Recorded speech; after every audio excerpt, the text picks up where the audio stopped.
The pinnacle of modern kids' horror books has been decided by me, and that is because I've read through a whole bunch of them. When it comes to the most famous kids' horror stories out there, the number one executed series that has been the most popular and best-selling has been Goosebumps, which absolutely took over the 90s period and early 2000s. However, it has now been at a state that has been disappointing. So I know that a lot of fellow kids horror reviewers out there, including me, have been looking towards some of the 90s Goosebumps knockoffs, have been looking at modern kids horror series to see what they can offer.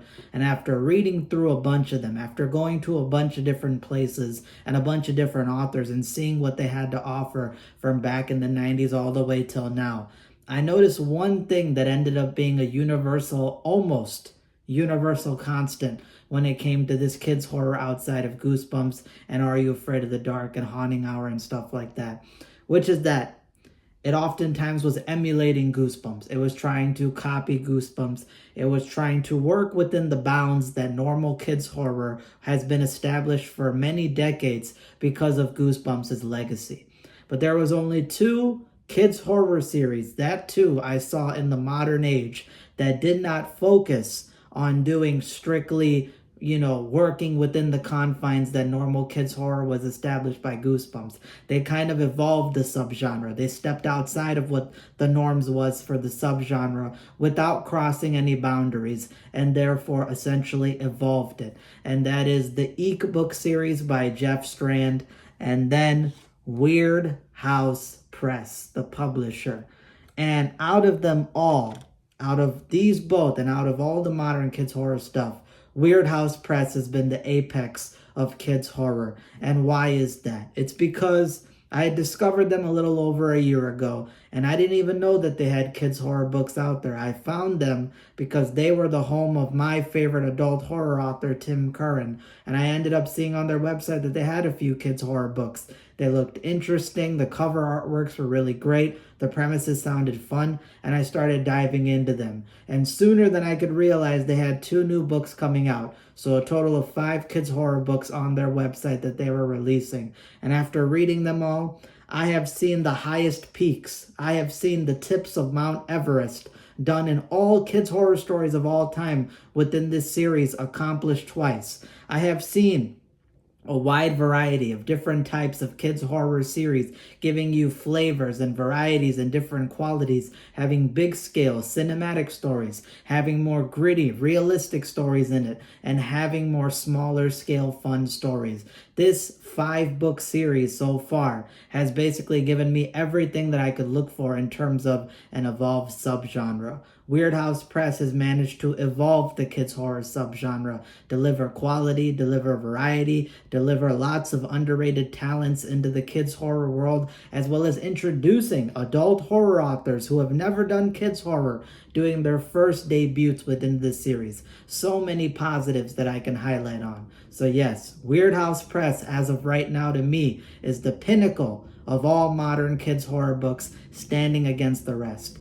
These are the 5 Weird House Press kids horror books that are available on their website so far, available on Amazon to buy. For the Sleepy Hollow Gang, you can get it on Barnes & Noble as well as their website. And Cave by Tim Curran is going to be published soon on Amazon. Right now it's just for pre-order or deluxe hardcovers on their website. These books have been truly spectacular overall. And yes, Eek has also evolved the subgenre, but Eek has had some reoccurring issues, which kind of have just been an author-related thing that I kind of noticed with these books that hold them back a little bit. And at the same time, there's one big boo-boo in the series, which is Nightmare in the Backyard. So Weird House Press has won by consistency. And that is because of these 5 books, these 2 books right here, The Sleepy Hollow Gang by Robert Piatone and I Scream, You Scream by Tim Wagner. These are the greatest kids horror stories of all time to me. Yes, that means against anything from Goosebumps. That means against anything from Haunting Hour. That means against anything from Are You Afraid of the Dark, all the knockoffs and all the other modern series. These 2 books are the very tips of Mount Everest for me because they basically gave me everything I could look for in terms of a high-stakes, cinematic, action-packed, and yet thematically powerful stories involving the kids horror subgenre. The Sleepy Hollow Gang by Robert Piatone is the best Halloween kids horror story out there for me, of course, even above The Haunted Mask, because this book, while it looks like a Monster Squad ripoff, it is a Monster Squad-esque type of story scaled up to the Avengers level, type of stakes and type of action and type of depth of emotions involving the characters and how much you invest in them. It is the Avengers of the kids horror subgenre, because this book not only has an amazing, fantastic villain which poses a high-level threat and a really cool idea for it. Not only does it have cinematic action sequences and non-stop momentum throughout the book, which makes you feel like you are watching a movie, not slogging through a book. It not only has some of the best humor that you will read in kids horror. It not only has that amazing Halloween atmosphere woven throughout the book and the setting of the story, but at the same time, these characters get equal shine throughout the 140 pages of this book. All members of this Sleepy Hollow Gang squad get equal shine, equal moments, equal roles, equal glory, and they work together like an Avengers squad. You see the depth of their emotions. You see them at points that you're rooting for them. You see them at points where their lives are at stake. You see them at points where they are grieving, where they are sad, where they are weak. They have emotional maturity. It is the most complete masterpiece kids horror story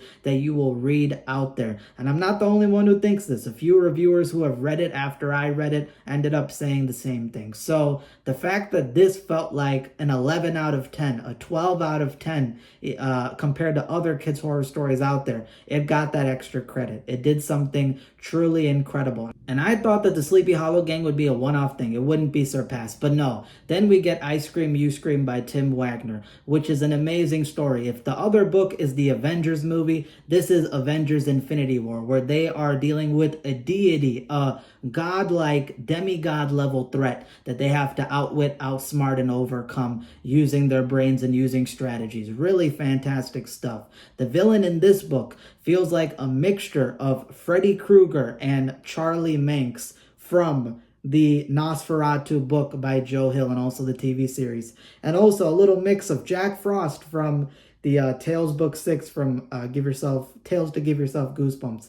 It just feels like an amazing, unhinged, really powerful villain that these kids have to overcome. The story is basically about this protagonist who uncovers this urban legend mystery behind this ice cream man who goes around and starts plaguing kids, latching on to different kids, responsible for a lot of missing kids in the town. And as the story unfolds and he's getting plagued and haunted by this entity named Mr. Freezy, he realizes that it's not just him that's gone through the pains of dealing with this villain, but there's generational trauma. His parents and grandparents know about this entity. The whole suburb is being targeted by this thing again, like Freddy Krueger, and he has to put in the work. He has to own up and become the hero in order to solve generations worth of issues by taking down this guy. And it's no easy feat because Mr. Freezy, again, is a deity level powerful villain. I mean, it is ridiculously powerful. He is insanely strong. It homages Spawn and some things involving the world building of the story.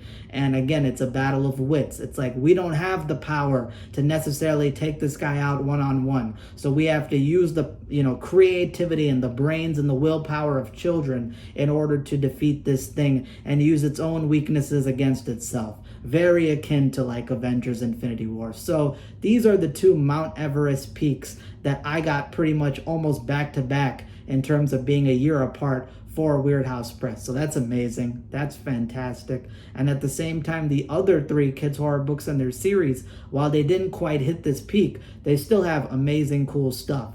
Wanna Play a Game by Dottie Enderle. This is the best video game kids horror story that I've read. There's a lot of video game kids horror stories out there, but this one to me felt the least amount random. It didn't feel as random as the others. It felt like it had a more uniform plot. It has a lot of Haunting Hour vibes in it. The villain is a straight up demon with a 3-part climax where the main character has to learn how to exorcise this thing in order to save his best friend in a very brotherly fashion. It's mixing the idea of a brand new futuristic VR video game, and at the same time an ancient infernal threat that's using this video game as a way to basically possess and latch on to other kids and spread its influence that the main character has to deal with. There's a lot of like RPG anime level fight scenes with a Dungeon and Dragons type of feel as he's inside of the video game when it gets into the real world. And again, using the power of wits,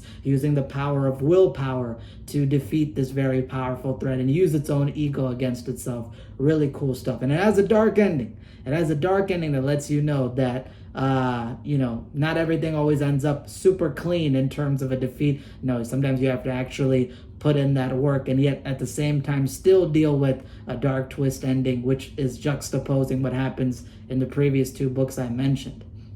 When it comes to the next book, The Unpleasant Mr. Sniff by Steve Ann Sampson, this one is the most nightmare fuel book. If you want straight up a book that'll scare you, unhinge you, kind of make you uncomfortable, this book will do that because Mr. Sniff is one of the scariest villains in all of kids horror, and he's very sinister, he's very predatory, he's very terrifying, a boogeyman vampire hybrid that's blind and hunting by smell that a family's getting plagued off of with having less sleep and insomnia amongst the kids. And the older brother has to protect his younger brother and his family once an infestation of Mr. Sniff and his minions and influence starts plaguing the house. This one is also a small scale story. So if you get used to the insane scales that you got in the other three books I mentioned, this brings it down to a small scale, what you're used to in kids horror, just between this main character's house and the neighbor's house. And it has a very Creepshow vibe to it, especially once you get to the ending. So that EC Comics Creepshow vibe also makes it a lot more fun. Granted, the one weakness to this book is the fact that there are some curse words in here that would not fly, particularly one word that's used, which is funny. It's a great scene, but it would not fly in kids horror. So outside of probably that needing to be edited out, this is another very good kids horror story. And the most recent one that came out, which is Cave by Tim Curran. This book I had said was disappointing to me a little bit and didn't quite live up to my expectations and hype because my favorite horror author, an adult horror author who I really wanted to get into kids horror, this was his first debut. So I had high expectations, especially since I read 98% of his work. But this book still got a 7.4 out of 10 decent for me, which is a high decent because it still has positives to it. Yes, the book has a lot of bloat and it can feel directionless at points up until the climax and ending, but the positives that it has with it is the very unique plot structure. If you're talking about uniqueness, this is the first time that we get to see a Man vs. Wild, Bear Grylls type of plot structure involving a story. It is very much the Bear Grylls Man vs. Wild style here. And the main character, Sidra, is the most realistic and gritty version of a kids horror protagonist that we've seen. You see her have existential moments. You see her having a lot of emotional trauma and emotional evolution, very much akin to the new movie that came out in the beginning of this year, Send Help, with Rachel McAdams. The same way that she had gone from this unlikely protagonist into this kind of apex hunter in a survival situation. It's the same thing that Sidra has in this book. You also have some fun dino action when it is there. There's not as much dino and prehistoric action as I might have wanted, but the stuff involving the dinosaur on the cover called Demon and that whole climax scene is very intense. There's some very good writing and world building kind of stuff that's introduced here. So while it is a messy book and it has some bloat issues, it was not a fail by any means. It was still a decent book. So the lowest book in Weird House Press still gets a decent by me, and it's gotten some a little bit higher scores by other people. And the top two best books in the series are flat out some of the greatest kids horror stories ever created. So overall, Weird House Press is the pinnacle of modern kids horror. They have delivered upon having cinematic action sequences and high-level stakes, having the best villains and the best monsters in all of kids horror, having amazing characters, a lot of them which you emotionally invest into a lot. You see more in-depth perspectives, you see a wide range of emotions, some more fun characters, some more serious characters, having a variety of different types of stories. You got a fantastic Halloween story, you got a godlike entity story, you have a man versus wild survival type of story, you have a video game story, you have a more nightmare fuel small scale story. You get a wide variety of different types of plots, and it is the most consistent out of any other modern kids horror series out there and other Goosebumps knockoffs out there. I think these not only bring high quality, not only evolve the subgenre, but give you consistency so you won't always be disappointed. Now, are they done with doing kids horror books? I hope not. They're still going. I hope we get more middle grade horror books in the future. I think they do a fantastic job. Bringing on some other authors would be great, or maybe inviting back some of the same authors to pitch in new stuff. I know Curtis Lawson and Tony Richards would be some names that could be brought in to do some kids horror books for Weird House Press. Again, I want Tim Curran to return and maybe do like a short story collection or more books in the future, just cleaning up some of his messy stuff and better translating and better bringing over those adult horror talents into a kids horror book. And Robert Piatone is a brilliant guy. I would like to see him do another Sleepy Hollow Gang type of sequel story, or maybe introducing a new type of kids horror story. Dottie Enderal, one of the few female kids horror authors out there, I want to see her contribute some more stuff. And Steve Van Sampson, I'd like to see another take out of you. So hopefully we get more content in the future, but as of right now, the 5 books I think have done extremely well. So everybody out there, it goes without saying, go check out Weird House Press. Go on their website. I Scream, You Scream, The Unpleasant Mr. Sniff, and Want to Play a Game. You can go on Amazon and buy some cheaper paperbacks, buy a Kindle book. Go ahead and read them as you please. The Sleepy Hollow Gang, you can get a paperback copy on Barnes & Noble's website, or you can also get a cheaper paperback from the Weird House Press website themselves. And for Cave by Tim Curran, it's not yet uploaded to Amazon, so if you want to spend up and feel like getting the book, you can go on their website. But otherwise, I can keep you guys posted whenever it goes up on Amazon for wide-scale purchase.